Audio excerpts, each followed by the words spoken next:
আর এদিকে logical discrepancy নিয়ে কমিশনকে নিশানা করেছেন আগেই অভিষেক বন্দ্যোপাধ্যায়। তালিকা প্রকাশিত না হওয়ায় 3টি প্রশ্ন তুলে তৃণমূলের এই সাংসদ তিনি পোস্ট করেছেন।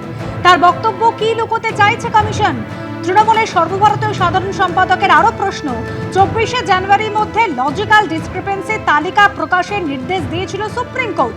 কমিশন লজিক্যাল ডিসক্রিপেন্সি তালিকা প্রকাশ করতে পারল না। একটি সফটওয়্যার 1 ঘন্টার মধ্যে 7 কোটি লজিক্যাল ডিসক্রিপেন্সি খুঁজে পেয়েছিল। এবার সেই সফটওয়্যার যুক্তি, গতি এবং বিশ্বাসযোগ্যতা হারিয়ে ফেলেছে। কমিশন ঠিক কি লুকোতে চাইছে? যদি 1 ঘন্টায় ডিসক্রিপেন্সি খুঁজতে পারে তাহলে প্রকাশ করতে এতদিন কেন দেরি হচ্ছে?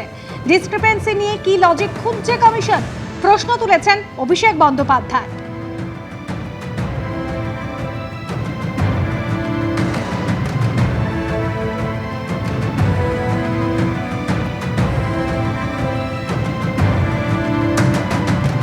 এসআইআর এই যে তথ্য টাঙানোর জন্য এত জোর দেওয়া হচ্ছিল, তার পিছনেটা চক্রান্ত ছিল, মানুষকে বিভ্রান্ত করা।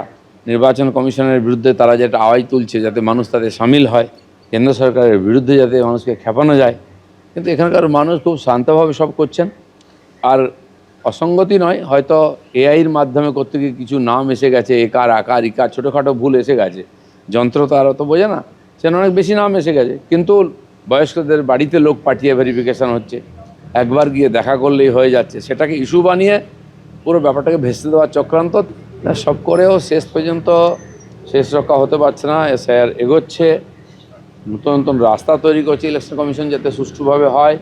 তো এখনও মমতা ব্যানার্জির লোকেরা চেষ্টা করছেন এটাকে ভেস্তে দেওয়ার। তালিকা টাঙাতে হবে, তো সে তালিকা এখনো নেই কেন? টাঙাতে পারছে না কেন? তাহলে কিসের ভিত্তিতে রোজ এক একজন লোককে নোটিশ দিয়ে ডাকা হচ্ছে? বাবা চট্টোপাধ্যায় লিখতেন, ছেলে চ্যাটার্জি লেখে নোটিশ।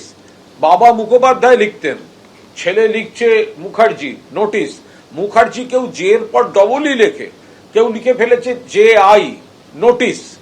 একের পর এক সম্পূর্ণ অকারণে উদ্দেশ্য প্রণোদিতভাবে হয়রানির জন্য কোটি কোটি মানুষকে বিরক্ত করছে এই বিজেপি।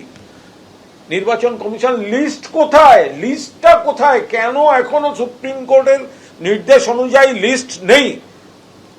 যত দেরি হবে তত প্রমাণিত হবে এই সমস্ত রকম কারচুপির খেলা, হয়রানির খেলায় বিজেপির নির্দেশে নির্বাচন কমিশন এই খেলাগুলোর মধ্যে রয়েছে। বর্ধমান থেকে চাকুলিয়া, সুপ্রিম কোর্টের নির্দেশের পরও এসআইআর শুনানিতে হেনস্থা হয়রানির অভিযোগে একাধিক জায়গায় চলল বিক্ষোভ, পথ অবরোধ। জলপাইগুড়িতে বিডিও অফিস ঘেরাও তৃণমূলের। আর এদিকে পশ্চিমবঙ্গে অযথা হুড়োহুড়ি করে এসআইআর করা হচ্ছে বলে মন্তব্য করেছেন অমর্ত্য সেন।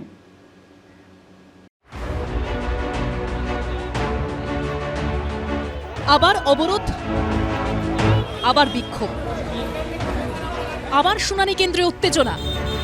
বিডিও অফিসে ঘেরাও তৃণমূলের। এসআইআর পর্বে আইন শৃঙ্খলা রক্ষায় সুপ্রিম কোর্টের কড়া বার্তার পরও বদলালো না ছবিটা। শুনানি পর্বে হয়রানি হেনস্থার অভিযোগে শনিবার বর্ধমান স্টেশনে রেল অবরোধ করে স্থানীয় বাসিন্দাদের একাংশ। রেল লাইনে শুয়ে শুরু হয় প্রতিবাদ। একদিকে স্টেশনের ভিতর টোটো এনে মাইকে প্রতিবাদ জানানো হয়, পাশাপাশি স্টেশনের বাইরে আগুন জ্বালিয়ে চলে বিক্ষোভ।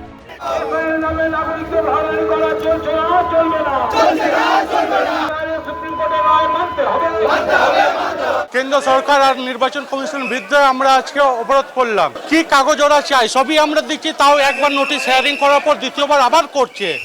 এদিকে শুনানির নামে হয়রানির অভিযোগে পূর্ব বর্ধমানের আউশ গ্রামে 114 নম্বর জাতীয় সড়ক অবরোধ করেন স্থানীয় বাসিন্দাদের একাংশ।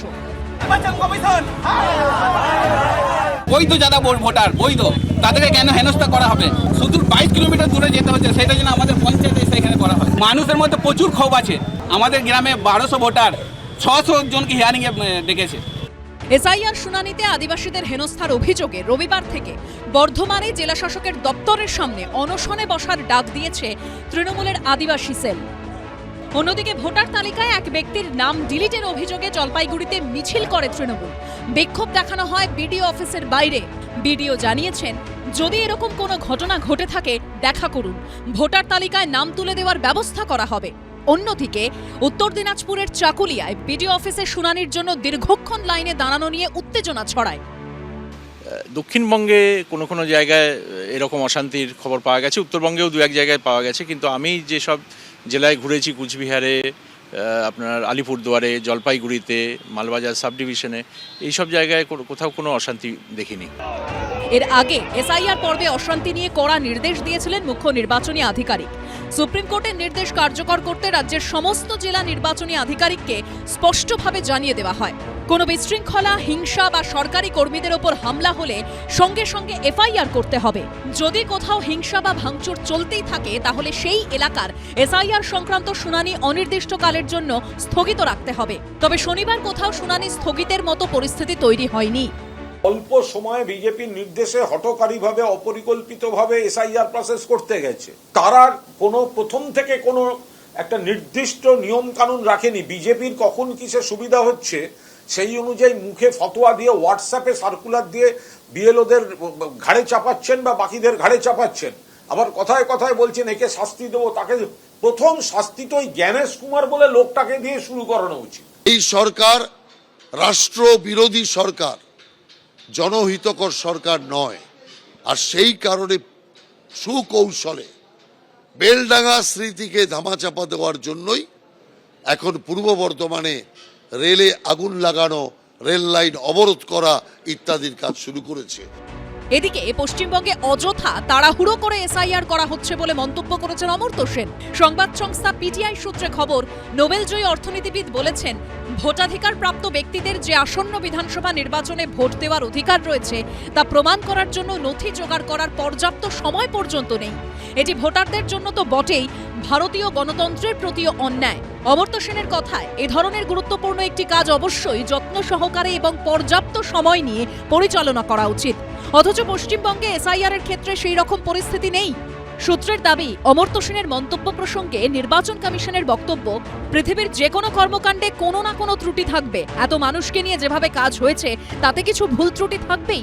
এখন অনেকেই সমালোচনা করছেন। কমল কৃষ্ণ দে, রাজা চট্টোপাধ্যায় ও সুদীপ চক্রবর্তীর রিপোর্ট, এবিপি আনন্দ। মেরামতির জন্য দ্বিতীয় হুগলি সেতুতে আজ 17 ঘন্টা যান চলাচল বন্ধ। রাত 10টা পর্যন্ত বন্ধ থাকবে যান চলাচল। কেবল ও বিয়ারিং মেরামতির কাজ করবে এইচআরবিসি কর্তৃপক্ষ। নির্দেশিকা জারি হাওড়া সিটি পুলিশের। কলকাতা হাওড়া যানবাহন চালানো হবে ঘুরপথে। এবিপি আনন্দ, এগিয়ে থাকে, এগিয়ে রাখে।